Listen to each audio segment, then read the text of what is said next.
tomto videu si ukážeme, ako zapíšeme dosiahnuté časy jednotlivých pretekárov v kategórii agility a vyhodnotíme túto kategóriu.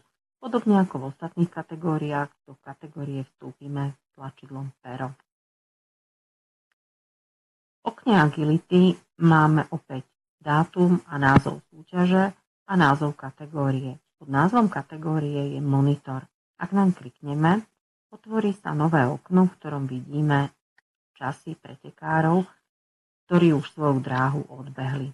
Máme tu čas, ich tresty a aj výsledný čas. Pretekári sú zoradení od najlepšieho po najhoršieho a na okne je možnosť vidieť až 10 najlepších. Vráťme sa teraz do okna agility. Pod monitorom sa nachádza tabuľka. V tabuľke máme uvedené poradové číslo, meno súťažiaceho a klub, ktorý reprezentuje, dosiahnutý čas, tresty, ktoré získal, z toho vypočítaný výsledný čas a poradie. Pretekári, ktorí zatiaľ na dráhe nesúťažili, alebo tu nemajú ešte zapísané svoje časy, majú na miesto poradia značku X.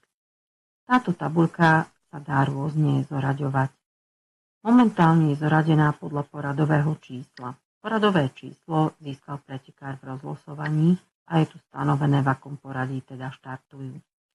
Ďalej môžete ich zoraďovať podľa časov, ktoré dosiahli, či už dostupne alebo zostupne, prípadne podľa trestov, výsledného času alebo poradia. Pre zápis výsledkov v tejto kategórii je najvýhodnejšie nechať ich zoradených podľa poradového čísla. Tak budete hneď vidieť, ktorý pretekár na dráhu vstupuje, alebo mal by nastúpiť a ľahko mu zapíšete čas. Čo sa týka tejto tabuľky, býva často rozsiahla a preto je niekedy dobré si ju maximalizovať tlačidlom maximalizovať. Ak naň kliknete, budete mať viac priestoru pre tabuľku. Ak dávate prednosť zobrazeniu, ktoré sme mali pred chvíľočkou, môžete sa len vrátiť tlačidlom minimalizovať. Ako teda zadať výsledky jednotlivým pretekárom? Pretekárovi, ktorý práve dobehol do cieľa, môžeme zadať výsledok tlačidlom zmeniť, ktoré sa nachádza na konci riadku s jeho menom.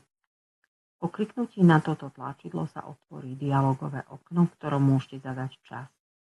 Zadávaný čas môže obsahovať aj desatinné čísla a k tomu môžete pridať tresty, ktoré získal. Tlačidlom uložiť záznam uložíte. Zadaný čas sa automaticky vyhodnotí a pretekárovi sa priradí jeho poradie. Taktiež sa jeho meno zobrazí na zobrazovanej ploche na príslušnom mieste. Ten vyhodnocuje výsledky sám. Môžeme si všimnúť, že momentálne máme na výsledkovej listine dvoch pretekárov, ktorí získali úplne rovnaký výsledný čas. Napriek tomu jeden uvedený ako 4. a druhý ako 5. Ten pretekár, ktorý odbehol svoju dráhu bez trestov, je hodnotený lepšie ako pretekár, ktorý odbehol svoju dráhu síce rýchlejšie, ale s trestami. Počíta sa kvalita a nie rýchlosť. Ak sme sa pomýlili, môžeme svoju chybu opraviť. Tlačidlom zmeniť pri príslušnom pretekárovi sa dostaneme opäť k záznamu a záznam môžeme prepísať. Tlačidlom uložiť tento záznam uložíme. Ak potrebujeme niektorému pretekárovi jeho záznam vymazať, nerobte to prosím tým, že by ste mu zadali 0 do času a 0 aj do trestov.